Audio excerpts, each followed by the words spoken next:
Welcome to On the Beat. I'm Troy Thompson. Today I'm joined by Will Cooper from the law firm of Crowell, Gillis and Cooper, and today we're talking all about first offence DUI in Mississippi. Welcome to the show, sir. It's good to be here. Okay, let's talk a little bit about the first. We're in the car and we've been pulled over and we've been asked to give a breath test.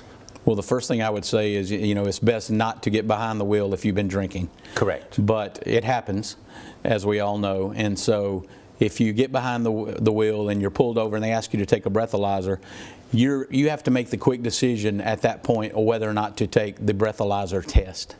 All and just keep in mind that once you take the test, if you're intoxicated, then they have a clear record that you're intoxicated. So the first decision that you have to make as a driver is whether you need to take that test or not. Well, what happens if you decide not to take the test? So if you decide not to take the test, under the implied consent law in Mississippi, your license will be automatically suspended for 90 days. So you're out of the car. And so you're out of the car for 90 days. And it's hard to get a hardship, in other words, to drive to work with a suspended license if you refuse.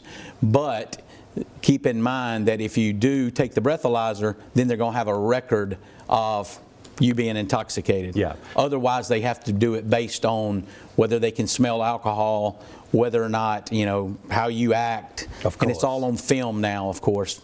Oh, really? Oh, yeah. Most officers now have own body cameras and they're filming what's going on. Well, it's interesting. What I wanted to know, what are the limits in Mississippi? Because I believe every state is different. They are. With the alcohol blood limit. So for individuals over 21 in Mississippi, it's 0.08 now.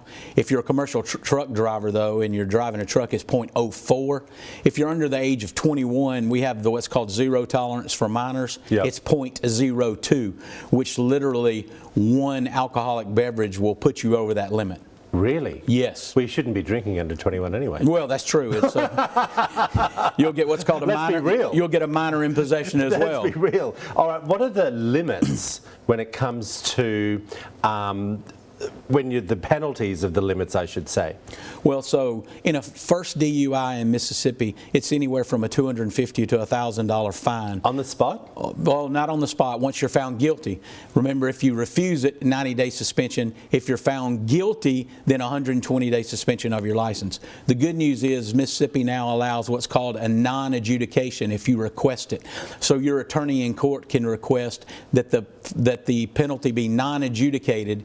You're found guilty, but then the judge refused to accept your guilty plea, puts you under certain probation matters that you have to complete, attend an educational class, pay the fines, and get an interlock device on your car, which you would have to blow in before your car will crank. And that will allow you not to have a DUI on your record. It's called non-adjudication. Oh, wow. How long would you have to have one of those on for? It stays on for 120 days, the interlock device. In alternative of not having the interlock, you can go ahead and take the 120-day suspension as well. Wow. I've never heard of that before. Yeah, it's good. And not many people know it unless they've gotten a DUI. So it is Mississippi has given first offenders a real nice break, allowing non-adjudication.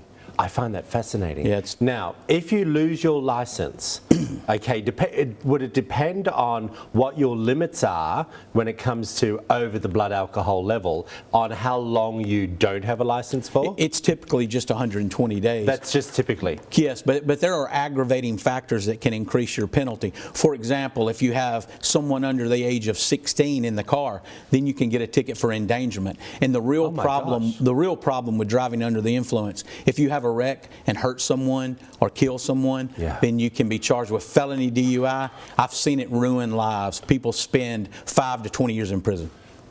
Well, here's the thing. Don't drink and drive. That is the best option. Mr. Cooper, thank you. Thank you so much. If you want to find out more information, there it all is up on the screen for you. I've been chatting to Will Cooper from the law firm of Crowell, Gillis and Cooper. Back after this short break.